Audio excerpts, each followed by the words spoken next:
"I will take care of you, doggy," Catherine repeated, frowning at Trigger. The dog whimpered in reply. "Come, Evan, follow me," she said impatiently. Seeing that he had no choice, Evan obediently carried Trigger down the stairs and followed his aunt to the back garden. "I'm prepared," she said, turning to make sure he was following. Despite her age, she was at least 80. She walked with long, steady strides. "I knew you were bringing your dog, so I made sure I was prepared." Trigger licked Evan's hand as they walked across the garden to the long fenced-in area at the back. "It's a special place for you, dog," Catherine said, reaching up to grab one end of the rope that stretched across the run. "Attach this to the collar, Evan. Your dog will have fun here." She frowned disapprovingly at Trigger. "And there will be no problems with Sarah Beth." Evan felt very relieved that this was all Catherine wanted to do to Trigger. But he didn't want to leave Trigger tied up in this prison in the back of the garden. Trigger was a house dog. He would not be happy by himself out there. But Evan knew he had no way of arguing with his aunt. "Catherine is clever in a way," he thought bitterly as he hooked Trigger's collar to the rope. "Since she won't learn sign language and won't lip read, it means she gets to do whatever she wants and no one can tell her no." He bent down and gave Trigger's warm head a pat and looked up at the old woman. She had her arms crossed in front of her chest, her blue eyes glowing brightly in the sunlight, a cold smile of triumph on her face. "That's a good boy," she said, waiting for Evan to get up before starting back to the house. "I knew when I looked at you. Come to the house, Evan. I have cookies and milk. You'll enjoy them." Her words were kind, but her voice was hard and cold. Trigger sent up an unhappy howl as Evan followed Catherine to the house. Evan turned, intending to go back and comfort the dog, but Catherine grabbed his hand in an iron grip, and starting straight ahead, led him to the kitchen door. The kitchen was small and cluttered and very warm. Catherine motioned for him to sit at a small table against the wall. The table was covered with a plastic checked tablecloth. She frowned. Her eyes studied him as she brought over his snack. He downed the oatmeal raisin cookies and milk, listening to Trigger howl in the back garden. Oatmeal raisin wasn't his favourite, but he was surprised to find that he was hungry. As he gobbled them down, Catherine stood at the door. She was staring intently at him, a stern expression on her face. "I'm going to take Trigger for a walk," he announced, wiping the milk moustache off of his upper lip with the paper napkin she had given him. Catherine shrugged and wrinkled up her face. "Oh, right. She can't hear me," Evan thought, standing at the kitchen window. He pointed to Trigger, and then made a walking motion with 2 fingers. Catherine nodded. "Phew," he thought. "This is going to be hard." He waved goodbye and hurried to free Trigger from his prison in the back garden. A few minutes later, Trigger was tugging at the leash, sniffing the flowers along the curb as Evan made his way up the street. The other houses on the street were about the same size as Catherine's, he saw. They all had small, neatly trimmed square front gardens. He saw some little kids chasing each other around a birch tree. And he saw a middle-aged man in bright orange swimming trunks washing his car with a garden hose in his drive. But he didn't see any kids of his age. Trigger barked at a squirrel and tugged the leash out of Evan's hand. "Hey, come back!" Evan called. Trigger, disobedient as always, took off after the squirrel.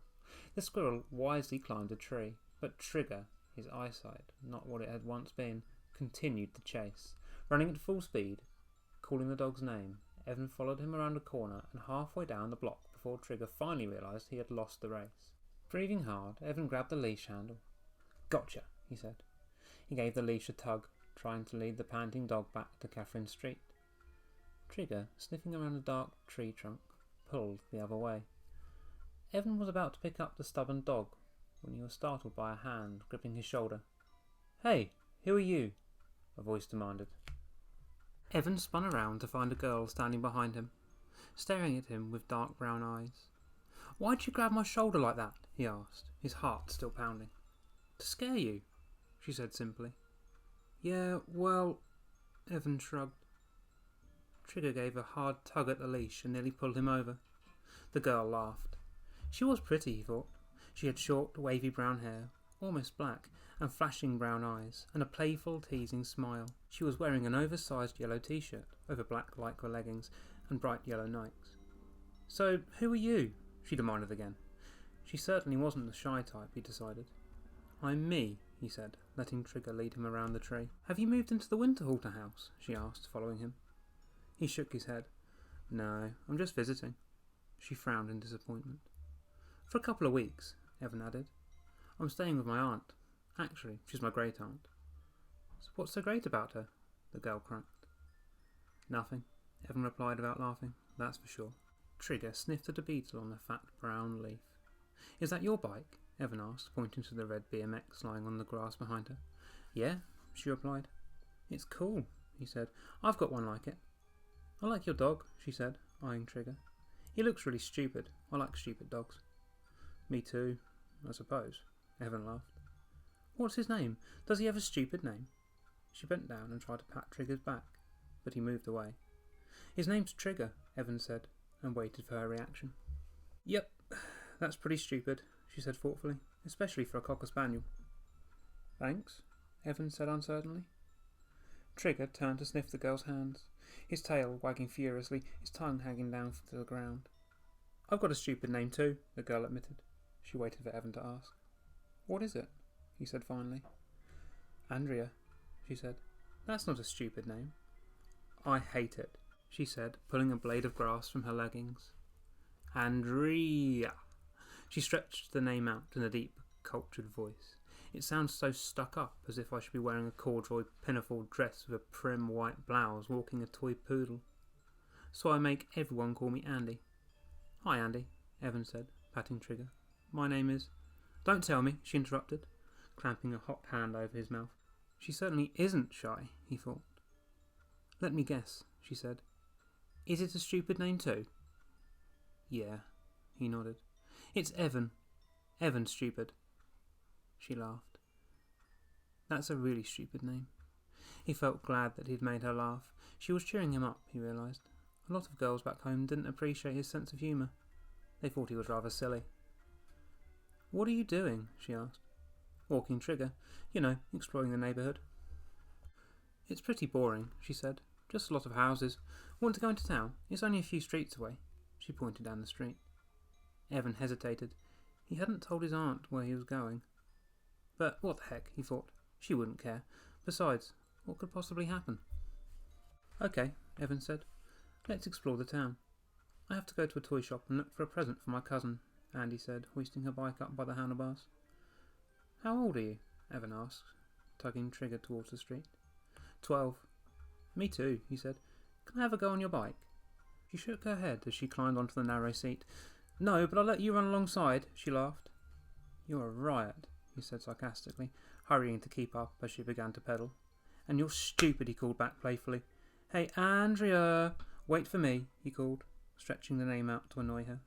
A few blocks later, the houses ended and they entered the town centre, a 3-block stretch of low 2-storey shops and offices. Evan saw a small brick post office, a barber's with an old-fashioned barber's pole outside, a drive-in bank, and a hardware shop with a large sign in the window proclaiming a sale on birdseed. The toy shop is in the next street, Andy said, walking a bike along the pavement. Evan tugged Trigger's leash, encouraging him to keep up the pace. Actually, there are 2 toy shops, an old one and a new one. I like the old one best. Let's check it out, Evan said, examining the cluttered window display in the video shop on the corner. I wonder if Aunt Catherine has a video recorder, he thought. He quickly dismissed the idea. No way. The toy shop was in an old timber building that hadn't been painted in years. A small hand-painted sign on the dust-smeared window proclaimed, Wagner's Novelties and Sundries. There were no toys on display. Andy leaned her bike against the front of the building. Sometimes the owner can be a little grumpy. I don't know if he'll let you bring your dog in. Well, let's give it a try, Evan said, pulling open the door, tugging hard on his leash. Trigger led the way into the shop. Evan found himself in a dark, low-ceilinged, narrowed room. It took a while for his eyes to adjust to the dim light. Wagner's looked more like a warehouse than a shop. There were floor-to-ceiling shelves against both walls, jammed with boxes of toys, and a long display counter that ran through the centre of the shop, leaving narrow aisles that even someone as skinny as Evan had to squeeze through. At the front of the shop, slumped on a tall stool behind an old-fashioned wooden cash register, sat a grumpy-looking man with a single tuft of white hair at the centre of his red, bald head. He had a drooping white moustache that seemed to frown at Evan and Andy as they entered. Hi, Andy said timidly, giving the man a wave. He grunted in reply and turned back to the newspaper he was reading. Trigger sniffed the low shelves excitedly. Evan looked around at the stacks of old toys. It appeared from the thick layer of dust that had been sitting there for 100 years. Everything seemed tossed together, dolls mixed to building sets, art materials mixed in with old action figures that Evan didn't even recognise, a toy drum kit underneath a pile of footballs. "Do they have Nintendo games?" Evan asked her, whispering, afraid to break the still silence. "I don't think so," Andy whispered back. "I'll ask." She shouted up to the front, "Do you have Nintendo games?" It took a while for the man to answer. He scratched his ear. "Don't stock them," he grunted, sounding annoyed by the interruption. Andy and Evan wandered towards the back of the shop. "Why do you like this place?" Evan whispered, picking up an old cat pistol with a cowboy holster. "I just think it's cool," Andy replied. "You can find some real treasures here. It's not like other toy shops." "That's for sure," Evan said sarcastically. "Hey, look." He picked up a lunchbox with a cowboy dressed in black emblazoned on its side. "Hopalong Cassidy," it read. "Who's Hopalong Cassidy?" "A cowboy with a stupid name," Andy said. She took the old lunchbox from him and examined it. "Look, it's made of metal, not plastic. Wonder if my cousin would like it. He likes stupid names too." "It's a pretty weird present," Evan said. "He's a pretty weird cousin," Andy cracked back. "Hey, look at this." She put down the old lunchbox and picked up an enormous box. "It's a magic set. Astound your friends. Perform 100 amazing tricks," she read. "That's a lot of amazing tricks," Evan said. He wandered further back into the dimly lit shop, Trigger leading the way, sniffing furiously. "Hey!" To Evan's surprise, the narrow doorway led to a small back room. This room, Evan saw, was even darker and dustier. Stepping inside, he saw worn-looking stuffed animals tossed into crates, games in faded yellow boxes, baseball gloves with lawn leather, thin and cracked. Who would want this junk, he thought. He was about to leave when something caught his eye. It was a blue tin, about the size of a tin of soup. He picked it up, surprised by how heavy it was. Bringing it close to his face to examine it in the dim light, he read the faded label, "Monster Blood." Below that, in similar type, it read, "Surprising Miracle Substance." Hey, this looks cool, he thought, turning the can around in his hand. He suddenly remembered the $10 his mother had stuffed into his shirt pocket. He turned to see the shop owner standing in the doorway, his dark eyes wide with anger. "What are you doing out here?" he bellowed. Trigger yipped loudly, startled by the man's booming voice. Evan gripped the leash. He pulled Trigger close. How much is this?" he asked, holding up the tin of Monster Blood. "Not for sale," the owner said, lowering his voice. His moustache seemed to frown unpleasantly with the rest of his face. "Huh?" "It was on the shelf here," Evan said, pointing. "It's too old," the man insisted. "Probably no good anymore." "Well, I'll take it anyway," Evan said. "Can I have it for less since it's so old?" "What is it?" Andy asked, appearing in the doorway. "I don't know," Evan told her. "It looks cool. It's called Monster Blood." "It's not for sale," the man insisted. Andy pushed past him and took the tin from Evan's hand. "Oh, I want one too," she said, turning the tin around in her hand. "There's only one," Evan told her. "You sure?" She began searching the shelves. "It's no good, I'm telling you," the owner insisted, sounding exasperated. "I need one too," Andy said to Evan. "Sorry," Evan replied, taking the tin back. "But I saw it first." "I'll buy it from you," Andy said. "Why don't you two share it?" the owner suggested. "You mean you'll sell it to us?" Evan asked eagerly. The man shrugged and scratched his ear. "How much?" Evan asked. "You sure you don't have another one?" Andy demanded, going back to the shelf, pushing a pile of stuffed pandas out of the way. "Or maybe two. I could keep one and give one to my cousin." $2, I suppose, the man told Evan. "But I'm telling you, it's no good. It's too old." "I don't care," Evan said, reaching into his shirt pocket for the $10 note. "Well, don't bring it back to me complaining," the man said grumpily, and headed towards the cash register at the front of the shop. A few minutes later, Evan walked out into bright daylight, carrying the blue tin. Trigger panted excitedly. wagging his stubby tail, pleased to be out of the dark, dusty shop. Andy followed them out, an unhappy expression on her face. "Didn't you buy the lunchbox?" Evan asked. "Don't change the subject," she snapped. "I'll give you $5 for it." She reached for the tin of monster blood. "No way," Evan replied. He laughed. "You really like to get your own way, don't you?" "Well, I'm an only child," she said. "What can I tell you? I'm spoiled." "Me too," Evan said. "I have an idea," Andy said, pulling her bike off the shop front wall. "Let's share it." "Share it?" Evan said, shaking his head. "Oh yeah, I'll share it the same way as you shared your bike earlier. You want to ride the bike home? Here." She shoved it at him. "No way," he said, pushing it back towards her. "I wouldn't ride your stupid bike now. It's a girl's bike anyway." "It is not," she insisted. "Why is it a girl's bike?" Evan ignored the question and pulled at Trigger's leash to keep the old dog moving. They started walking back towards his aunt's house. "Why is it a girl's bike?" Andy repeated, walking the bike beside them. "Tell you what," Evan said. "Let's go back to my aunt's house and open up the tin. I'll let you play with it for a while." "Wow," Andy said sarcastically. "You're a great guy, Evan." I know, he said, grinning. Catherine was sitting in the big armchair in the living room when Evan and Andy arrived. Who is she talking to? He wondered, hearing her voice. She seemed to be arguing excitedly with someone. Leading Andy into the back room, Evan saw that it was just Sarah Beth, the black cat. As Evan entered, the cat turned and walked heartily out of the room. Catherine stared at Evan and Andy, a look of surprise on her face. "This is Andy," Evan said, gesturing to his new friend. "What have you got there?" Catherine asked, ignoring Andy and reaching out a large hand for the blue tin of monster blood. Evan reluctantly handed it to her. Frowning, she rolled it around in her hand, stopping to read the label, moving her lips as she read. She held the tin for ages, seeming to study it carefully, then finally handed it back to Evan.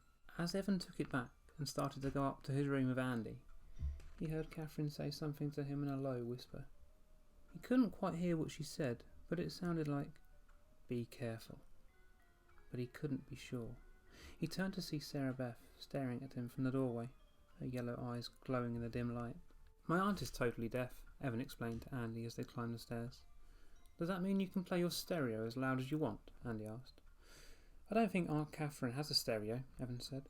"Oh, that's too bad," Andy said, walking around Evan's room, pulling back the curtains and looking down on Trigger, huddled unhappily in his pen. "Is she really your great-aunt?" Andy asked. "She doesn't look very old." "It's the black hair," Evan replied, putting the tin of monster blood on the desk in the centre of the room. "It makes her look young."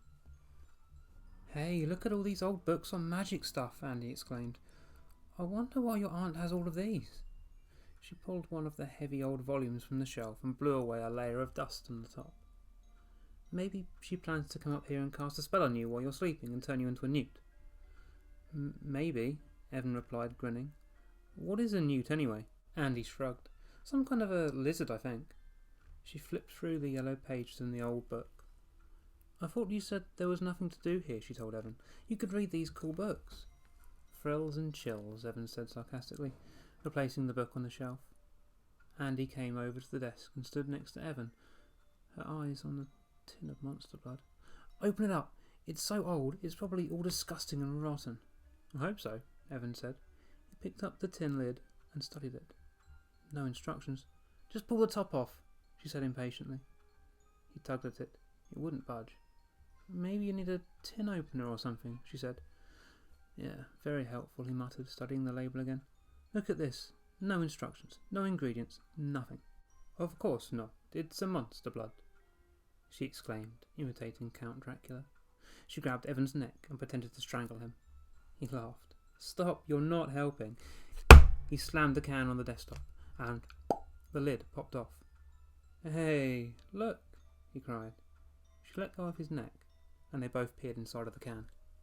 The substance inside the tin was bright green. It shimmered like jelly in the light from the overhead lamp. "Touch it," Andy said. But before Evan had a chance, she reached a finger in and poked it. "It's cold," she said. "Touch it, it's really cold." Evan poked it with his finger. It was cold, thicker than jelly, heavier. He pushed his finger beneath the surface. When he pulled the finger out, It made a loud, sucking noise. Gross, Andy said. Evan shrugged. I've seen worse. I bet it glows in the dark, Andy said, hurrying over to the light switch by the door. It looks like the green that glows in the dark. She turned off the ceiling light, but late afternoon sunshine still poured in through the window. Try the cupboard, she instructed Evan excitedly. Evan carried the tin into the cupboard. Andy followed and closed the door. Mothballs, she cried. Can't breathe. The monster blood definitely glowed in the dark. A circular ray of green light seemed to shine from the tin. Whoa, that's really cool, Andy said, holding her nose to keep out of the pungent aroma of the mothballs. I've had other stuff that did this, Evan said. He was more than a little disappointed. It was called alien stuff or yucky glue, something like that. Well, if you don't want it, I'll have it, Andy replied.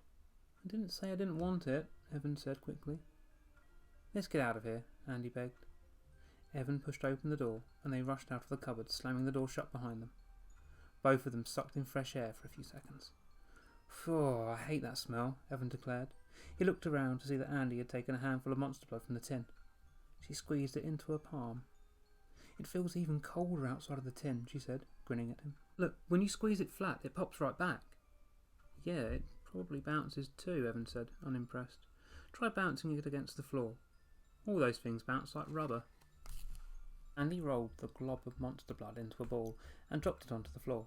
It bounced back up into her hand. She bounced it a little harder. This time it rebounded against the wall and went flying out of the bedroom door. Hey, it bounces really well, she said, chasing out into the hall. Let's see if it stretches. She grabbed it with both hands and pulled, stretching it into a long string. Yep, stretches too. Big deal, Evan said. The stuff I had before bounced and stretched really well too. I thought this stuff was going to be different. It stays cold even after it's been in your hand, Andy said, returning into the room. Evan glanced at the wall and noticed a dark round stain on the floorboard. Uh-oh, look Andy, that stuff stains. Let's take it outside and toss it around, she suggested. Okay, he agreed. We'll go out the back. That way Trigger won't get lonely. Evan held out the tin and Andy replaced the ball of monster blood. Then they headed downstairs and out into the back garden, where they were greeted by Trigger, who acted as if they'd been away for at least 20 years. The dog finally calmed down and sat down in the shade of a tree, panting noisily. Good boy, Evan said softly. Take it easy, old boy. Andy reached into the tin and pulled out a green glob. Then Evan did the same. They rolled the stuff in their hands until they had 2 ball-shaped globs. Then they began to play catch with them. It's amazing how they don't lose their shape, Andy said, tossing a green ball high in the air. Evan shielded his eyes from the late afternoon sun and caught the ball with one hand. All this stuff is the same, he said. It isn't so great. Well, I think it's cool, Andy said defensively. Evan's next toss was too high. The green ball of gunk sailed over Andy's outstretched hands. Whoa, Andy cried. They both stared as the ball bounced once, twice, then landed right in front of Trigger. Startled, the dog jumped to his feet and lowered his nose to sniff it. No, boy, Evan called. Leave it alone, boy. As disobedient as ever, Trigger lowered his head and licked the glowing green ball. No, boy, drop, Evan called, alarmed. He and Andy both lunged towards the dog, but they were too late. Trigger picked up the ball of monster blood in his teeth and began chewing it. No, Trigger, Evan shouted. Don't swallow it, don't swallow. Trigger swallowed it. Oh no, Andy cried, clenching her hands into fists at her side. Now there isn't enough left for us to share. But that wasn't what was troubling Evan. He bent down and prized apart the dog's jaws. The green blob was gone, swallowed. Stupid dog, Evan said softly, releasing the dog's mouth. He shook his head as troubling thoughts poured into his mind. What if the stuff makes Trigger sick? Evan wondered. What if the stuff's poisonous?